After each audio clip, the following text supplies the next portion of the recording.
Simulation परिकल्पना, अस्तित्व की रियलिटी के बारे में एक प्रपोजल। क्या ये दुनिया वास्तविक है?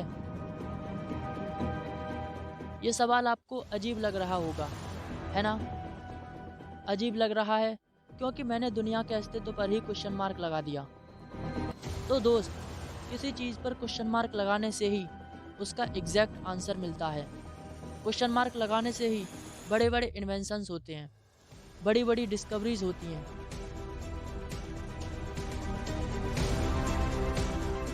अगर आइजैक न्यूटन ने उस दिन पेड़ से गिरते हुए फल को देखकर यह न पूछा होता कि यह फल पेड़ से टूटकर नीचे ही क्यों गिरा, ऊपर क्यों नहीं गया, तो आज हमें लॉ ऑफ ग्रेविटी के बारे में कुछ भी पता नहीं होता।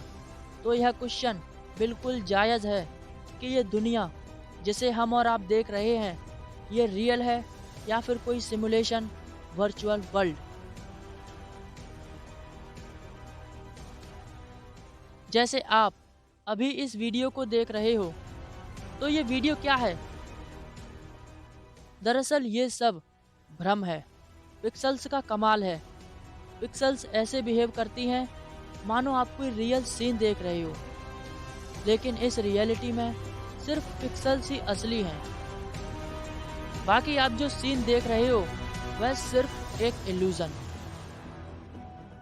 इन शॉर्ट, आप जो कुछ भी देख रहे हो वह एक इल्यूजन है। तो फिर रियलिटी क्या है? क्या इस यूनिवर्स में कुछ रियल है? तो आज के इस एपिसोड में हम ब्रह्मांड के अस्तित्व की रियलिटी के बारे में बात करेंगे। तो शुरू करते हैं आज के इस एपिसोड को।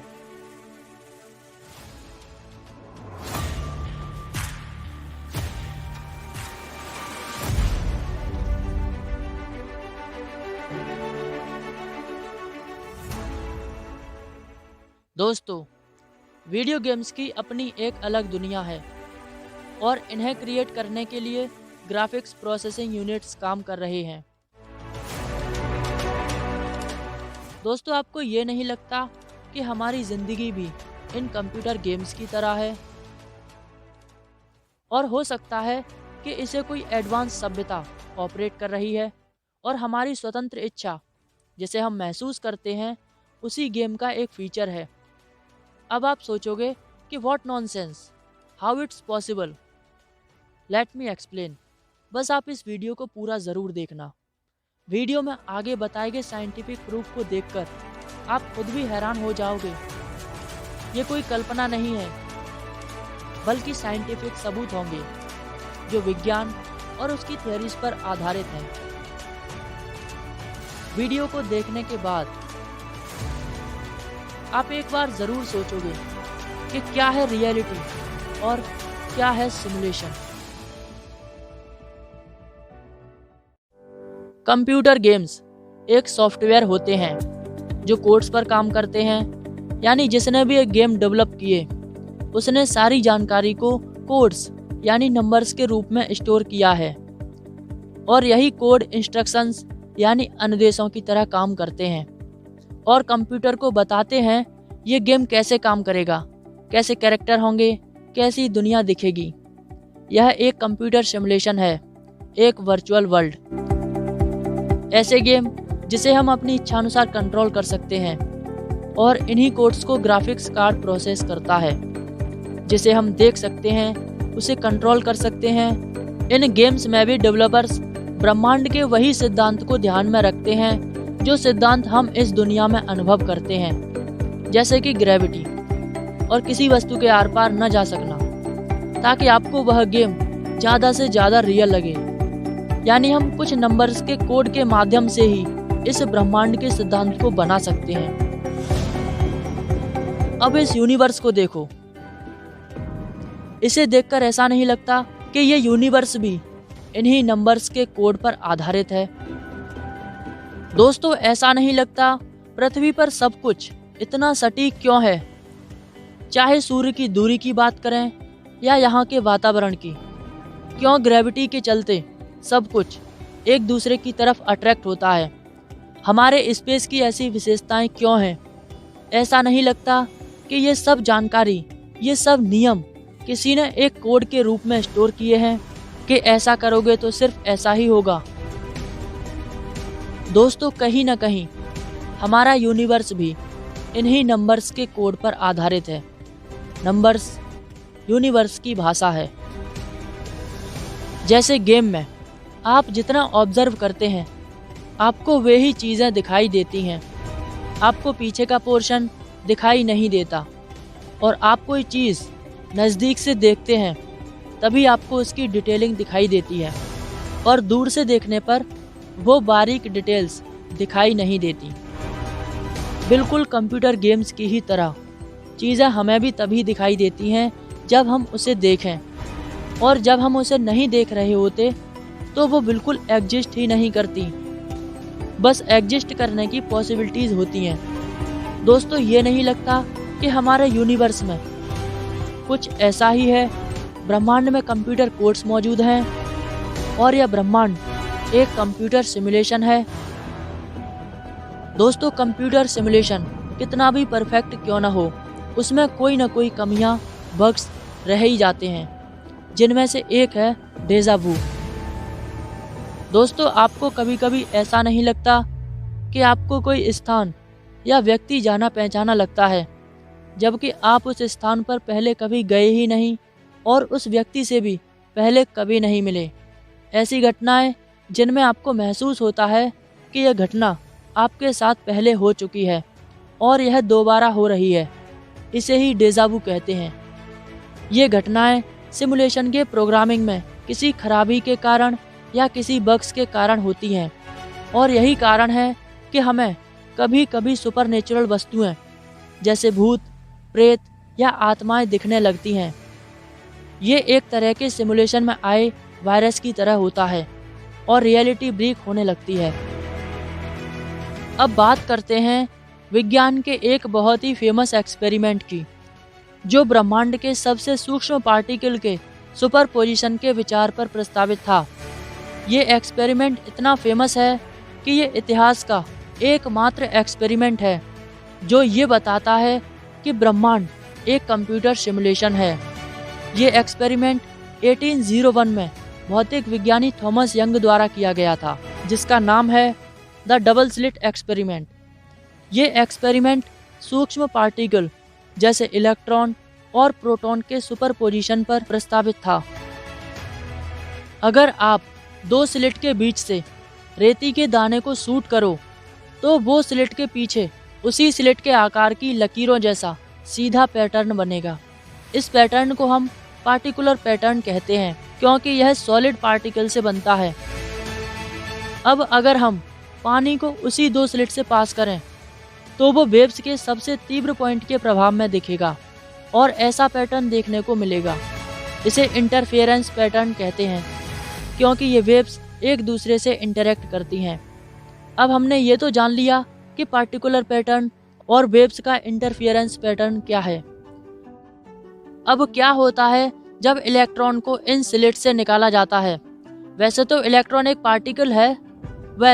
अगर सिर्फ एक स्लिट हो तो इलेक्ट्रॉन बिल्कुल पार्टिकल की तरह पेश आता है, पर जब दो स्लिट हो जाते हैं तो इलेक्ट्रॉन का व्यवहार बिल्कुल बदल जाता है। इलेक्ट्रॉन जो एक सूक्ष्म पार्टिकल होते हैं, उनके पार्टिकल होने के बावजूद वेव की तरह इंटरफेरेंस पैटर्न क्रिएट करते हैं। यह बहुत ही अलग था, इसलिए वैज्ञानिकों ने उन्हीं इलेक्ट्रॉन्स पर नज़र रखने की सोची। एक यंत्र से उनको देखते रहे तो एक्सपेरिमेंट के दौरान रिजल्ट बिल्कुल ही चौंकाने वाले थे। तो नतीजा ये निकला कि उन्हीं इलेक्ट्रॉन्स ने लहरों की तरह इंटरफेरेंस पैटर्न नहीं बनाया, बल्कि पार्टिकल की तरह पार्टिकुलर पैटर्न बनाया। कई बार जब इस एक्सपेरिमेंट को दोहराया गया तो हर बार पार्टिकुलर पैटर्न ही देखने को मिला। ऐसा लगता था मानो इलेक्ट्रॉन्स को पहले से पता है कि उन्हें कोई देख रहा है। इस एक्सपेरिमेंट से ये पता चला कि अगर इलेक्ट्रॉन को देखा जाए तो ही वे एक निश्चित आकार के रूप में दिखेंगे, वरना तब तक वे संभावना ही बने रहेंगे, जैसे हमें वेव्स के इंटरफेरेंस पैटर्न में देखने को मिलता है। और अगर आपको याद हो तो हमने पहले ही बताया था कि रियलिटी तभी क्रिएट होती है जब हम उसे देख रहे हों, बिल्कुल वैसे जैसे गेम में होता है, और यह सिमुलेशन का एक प्रमाण है। आधुनिक युग में ऐसे बहुत से वैज्ञानिक सिद्धांत हैं जो ये साबित करते हैं कि हमारी दुनिया एक कंप्यूटर सिमुलेशन है और हम सब बायोलॉजिकल वस्तु नहीं बल्कि एक सिमुलेटेड प्रोग्राम है।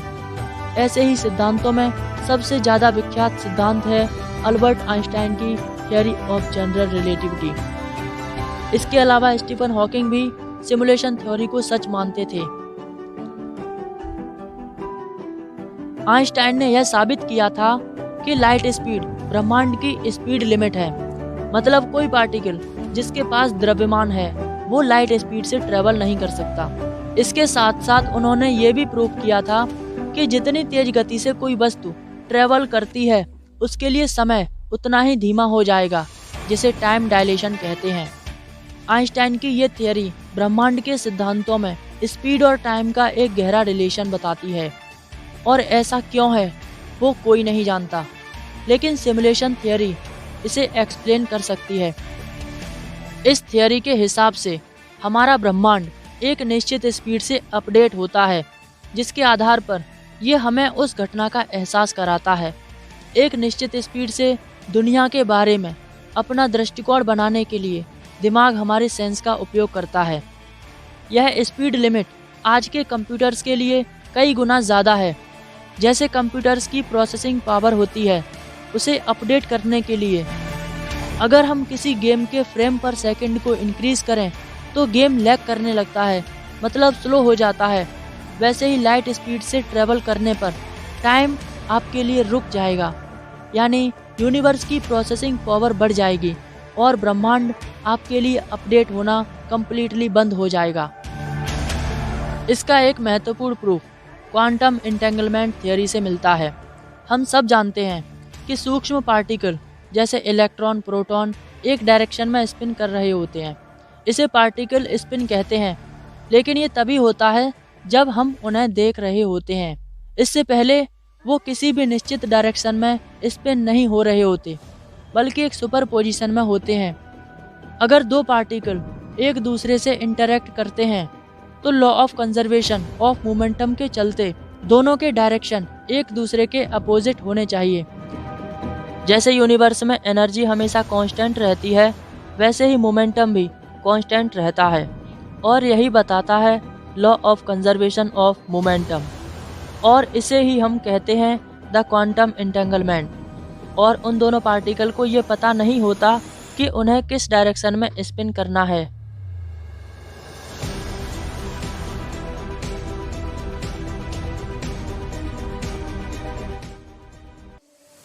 वो उन पार्टिकल को देखने वाला डिसाइड करता है, लेकिन जब किसी इलेक्ट्रॉन की स्पिन को देखा जाए तो उसके साथी पार्टिकल को उसी वक्त अपोजिट डायरेक्शन में स्पिन करना होगा। लेकिन अगर वो दूसरा पार्टिकल करोड़ों लाइट ईयर दूर किसी और तारे पर मौजूद हुआ तो, क्योंकि लाइट से तेज कोई भी चीज़ सफ़र नहीं करती, तो उसकी इन्फॉर्मेशन वहाँ तक पहुँचने में कम से कम करोड़ों साल का वक्त तो लग जाना चाहिए, पर ऐसा नहीं होता। वो जानकारी ऑलमोस्ट उसी वक्त पहले पार्टिकल के पास पहुँच जाती है। पर कैसे? इसका जवाब हमारे पास अब तक नहीं है। ये थियरी ऑफ रिलेटिविटी पर भी एक तरह का सवाल खड़ा कर देता है, लेकिन सिमुलेशन थियरी के पास इसका जवाब है। अगर दो पार्टिकल एक दूसरे से इंटरैक्ट करते हैं और वो इंटरएंगल्ड हो जाएं, तो वो पार्टिकल एक ही सिस्टम से ऑपरेट होंगे। इसलिए इंफॉर्मेशन ट्रांसफ़र लाइट स्पीड से भी तेज हो पाएगा। ये सब थियरीज बहुत ही हैरान कर देने वाली हैं। दोस्तों, अगर ये दुनिया इन्हीं कोड्स पर आधारित है तो सिमुलेशन थियरी के अनुसार भगवान एक प्रोग्रामर हो सकता है जिसने इस ब्रह्मांड का निर्माण किया।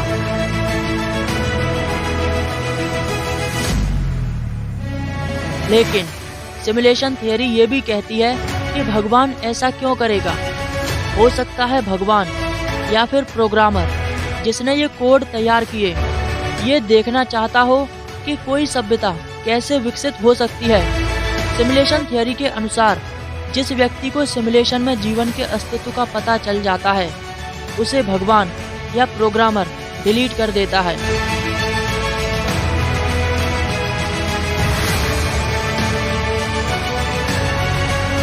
जैसे वे सभी ऋषि मुनि जो तप करके यूनिवर्स के नियमों को हैक कर पाए थे।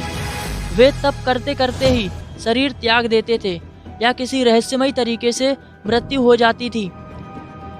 अगर हमारी दुनिया एक सिमुलेशन है तो जिसने भी हमारी दुनिया बनाई हो सकता है उसकी दुनिया भी एक सिमुलेशन हो।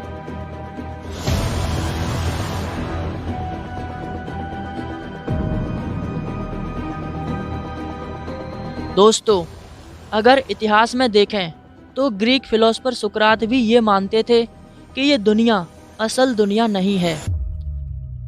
श्रीमद् भगवद गीता में भी इसका उल्लेख मिलता है, जिसमें भगवान श्री कृष्ण अर्जुन को बताते हैं कि ये संसार एक मायाजाल है।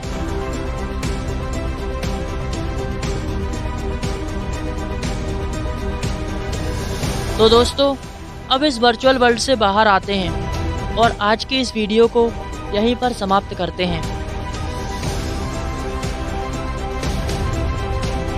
दोस्तों, आप सिमुलेशन के बारे में क्या सोचते हैं? अपनी राय नीचे कमेंट में ज़रूर दें। तो मिलते हैं नेक्स्ट वीडियो में, तब तक के लिए good bye and take care.